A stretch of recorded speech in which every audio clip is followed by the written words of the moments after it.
I need to tell you about the night I got locked inside my old high school, because I still don't fully understand what happened, and some nights I still wake up checking that my bedroom door is locked. I was 19 at the time, home from my first year of college, and my little sister Mara asked me to come with her to pick up a folder she'd left in her locker before the long weekend. She was a sophomore then, still figuring out how to be a teenager, and I remember feeling annoyed that I had to drive her at 8 in the evening for something as dumb as a forgotten folder. The school, Brackenridge High, was the kind of building that looked fine in daylight and completely different at night. All brick and long shadows, the kind of place that swallowed sound the second the sun went down. The janitor, an older man named Mr. Doyle who'd worked there longer than either of us had been alive, let us in through the side door near the gym because Mara said she knew him and he was cool about it. He barely looked at us, just handed over a ring of keys and told us he'd be finishing up the west wing and to knock on the utility closet door when we were done so he could lock up behind us. I remember the smell first, that specific school smell of floor wax and old paper, and how strange it felt walking through empty hallways that were usually so loud. Mara jogged ahead toward the sophomore lockers while I trailed behind, checking my phone, half wishing I'd just waited in the car. It took her longer than expected. I heard her locker door bang, then nothing, then footsteps that didn't sound like hers, slower, heavier, coming from the science wing. I called her name and she came jogging back holding her folder, saying she thought she heard someone too, but she figured it was probably Doyle. We didn't think much of it. That's the part that bothers me now, how easily we brushed it off, how normal everything still felt. We walked back toward the gym doors, the ones we'd come in through, and found them locked. Not just locked, but the kind of locked where the bar wouldn't even budge, like the mechanism itself had jammed shut. Mara laughed at first, said Doyle probably locked it out of habit, and we'd just find him and get him to let us out. We made our way toward the utility closet where he said he'd be, and it was empty. His cart sitting there with his coffee thermos, still half full and warm to the touch. I want to be clear that at this point I wasn't scared, just irritated. The kind of irritated you get when something inconveniences you and you assume there's a boring explanation. We split up to cover more ground faster, agreeing to meet back at the main office in 10 minutes. I took the east hallway, past the auditorium, my footsteps echoing in a way that made me hyper-aware of how alone I suddenly felt. The overhead lights were on that dim emergency setting, the kind that leaves half the hallway in shadow no matter where you stand. That's when I heard the first thing that actually unsettled me. A locker, 3 down from where I was walking, closed on its own. Not slammed, just closed, softly, deliberately, like someone had pushed it shut with their hand rather than it happening by accident. I stopped walking. I told myself it was old hinges settling, that schools make weird sounds when the HVAC kicks on. Anything that would let me keep moving forward instead of turning around. I found the main office locked too. The door that was never locked because the school kept it open for parents dropping off forgotten lunches at any hour. Through the little window in the door, I could see the lights were off inside, except for the small red glow of the security monitor on the front desk, cycling through camera feeds. I stood there a second too long, staring at those feeds, watching empty hallway after empty hallway, until one of them showed movement. A figure walking calmly down the science wing corridor, the same hallway Mara had said she heard something in. It wasn't Doyle. Doyle was heavy-set and moved slow with a limp from an old knee injury. This person moved fast and light, almost gliding, and turned down a side hall right as the camera feed cut to the next one in rotation. I texted Mara. No response. I called her. It went straight to voicemail, which made no sense because her phone had been at 80% when we walked in. I started moving faster, checking classroom windows as I passed, most of them dark, chairs stacked on desks the way they always were after hours. In one room, near the far end, I saw something that made my stomach drop. The chairs weren't stacked. They were arranged in a circle in the middle of the room, all facing inward, like someone had set them up for a meeting that hadn't happened yet, or had happened and ended badly. I didn't go in. I kept walking, telling myself there were a dozen boring explanations. Maybe a club met there. Maybe a teacher was doing something unconventional with the seating chart. Anything that wasn't what my gut was already telling me. I found Mara near the gym, standing very still outside the locker room doors. And when I said her name, she flinched so hard she dropped her folder. She told me she'd found Doyle, not talked to him. Found him sitting on the floor of the boys' locker room with his back against the lockers. Not moving, not responding when she said his name, just staring at the far wall with his eyes open. She said she got close enough to see his chest rising and falling, so she knew he was breathing. But something about the way he was sitting there made her back out of the room without saying anything else to him. I went to check for myself because some stubborn part of me needed to see it before I believed it. And she grabbed my arm and said, "Please don't leave me alone right now." So we went together. He was exactly like she described, sitting against the lockers, staring straight ahead, breathing slow and even, like he was asleep with his eyes open. I said his name 3 times. Nothing. I touched his shoulder and he didn't react at all, not even a flinch, which honestly scared me more than if he'd screamed. His skin was cold under my hand, colder than a person sitting in a warm building should be. There was a folded piece of paper in his lap that hadn't been there, according to Mara, when she'd first seen him. I picked it up. It had a single sentence written on it in handwriting that wasn't rushed or panicked, but careful, almost calm. It said, "You shouldn't have come back after hours. We left him there," which I still feel sick about, but neither of us could figure out how to move a 200-pound unresponsive man. And some instinct told us that staying in that room longer wasn't safe. We tried every exit we could think of.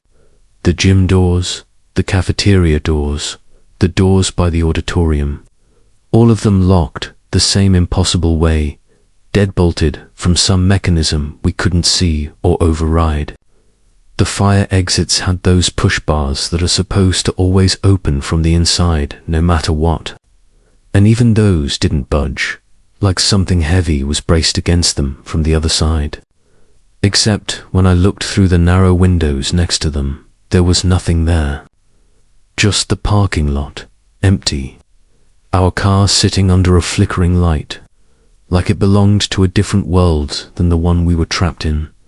Mara wanted to call the police right then, and honestly so did I, but her phone was dead somehow, despite the battery percentage making no sense. And mine had 1 bar and then no signal at all. Not even the little SOS indicator most phones show when you're out of range. We were in the middle of a town, surrounded by houses, and yet the phone acted like we were in the desert. I remember standing there in the hallway, feeling something shift in my chest, a kind of fear that isn't loud. It's quiet and cold, and it just settles into your ribs and stays there. We decided to try the front entrance, the one with the big glass doors that led out to the flagpole and the main road. As we walked, the lights around us started going out, not flickering, just going dark. Section by section, ahead of where we were walking. like something was moving faster than us and turning them off before we could reach that part of the hallway. We started running. I grabbed Mara's hand and we ran toward the front doors, and when we got there, they weren't locked. They were wide open, the night air pouring in, the parking lot right there in front of us. We should have felt relief. Instead, we both stopped, because standing just outside those open doors, on the sidewalk, under the one working light, was someone who wasn't moving. It was too dark to make out details. Just a shape, a person standing with their arms at their sides, facing the building, facing us, not coming closer, not leaving, just standing there like they were waiting for something.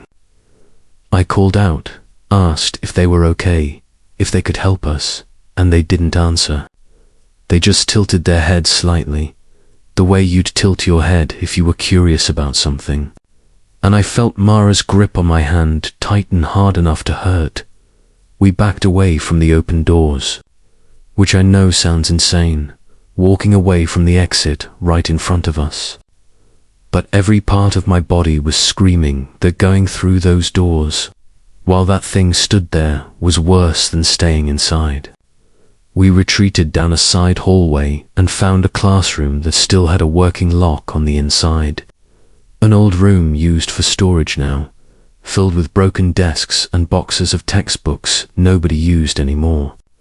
We locked ourselves in and sat on the floor between two stacks of boxes, and for a long time neither of us said anything. I want to describe what the next few hours felt like, because I don't think I can fully explain it, only approximate it. It was the sound of footsteps in the hallway outside, slow and unhurried, pausing outside our door for stretches of time that felt endless, then moving on. It was the doorknob turning slightly, testing, not forcing, just checking. It was Mara crying silently next to me with her hand over her own mouth because she was afraid that even breathing too loud would give us away. It was the strange, distant sound of children laughing somewhere deep in the building at nearly midnight, in a school we knew for a fact was completely empty except for us and Doyle, who was somewhere on the floor of a locker room. We couldn't bring ourselves to think about that at some point. I don't know exactly when the footsteps stopped altogether, and the building went quiet in a way that felt worse than the noise had. Mara whispered that she thought whatever it was had lost interest, or moved on, or given up. And I remember not believing that, but wanting to so badly that I let myself nod along with her. We waited another hour in that silence before we worked up the courage to open the door again. The hallway was empty. Every light that had gone out earlier was back on, humming normally like nothing had happened. We walked back toward the front entrance, moving slowly, checking every corner before we turned it, and this time the doors were still open. The parking lot empty except for our car. No figure standing on the sidewalk. Nothing except the wind moving through the flag on the flagpole. We ran the last stretch, threw ourselves into the car, and I didn't fully breathe again until we were 3 miles away with the doors locked and the town's normal streetlights passing by outside the windows. We called the police from a gas station, and they went to the school and found Doyle sitting exactly where we'd left him. Except now he was conscious, confused, with no memory of anything after locking the side gym door behind us. He had no idea how much time had passed. He kept insisting it had only been a few minutes, that he remembered locking the door and then nothing until officers were shining flashlights in his face. The paramedics checked him over and found nothing physically wrong. No signs of a stroke or seizure, nothing that explained hours of lost time. The police searched the entire building. No broken locks, no signs of forced entry or exit, No evidence that anyone else had been inside besides the three of us. The security cameras, the same ones I'd watched from outside the office window, showed nothing unusual for the entire time we were there. No figure walking the science hallway, no one near the locker room. Nothing except Mara and me moving through empty corridors, alone, the whole time. According to the footage, I never told anyone about the note, because at some point during the chaos of that night I lost it. And now I sometimes wonder if I imagined the whole thing. Except Mara remembers it too, remembers the exact words. Remembers Doyle's cold shoulder under her hand before I even touched him. We don't talk about that night much anymore, not because we've resolved it, but because talking about it doesn't lead anywhere except back to the same unanswerable question of what exactly was inside that building with us, and why it let us leave. Mara graduated from Brackenridge 2 years later. She told me that in her senior year, there was a rumor going around about a group of underclassmen who'd snuck into the school after hours on a dare, and how one of them swore they saw a figure standing perfectly still at the end of a hallway, watching before all the lights in that hallway went out one by one. When she asked around, trying to find out who it was, nobody could tell her a name. Nobody in her class remembered anyone doing that dare at all.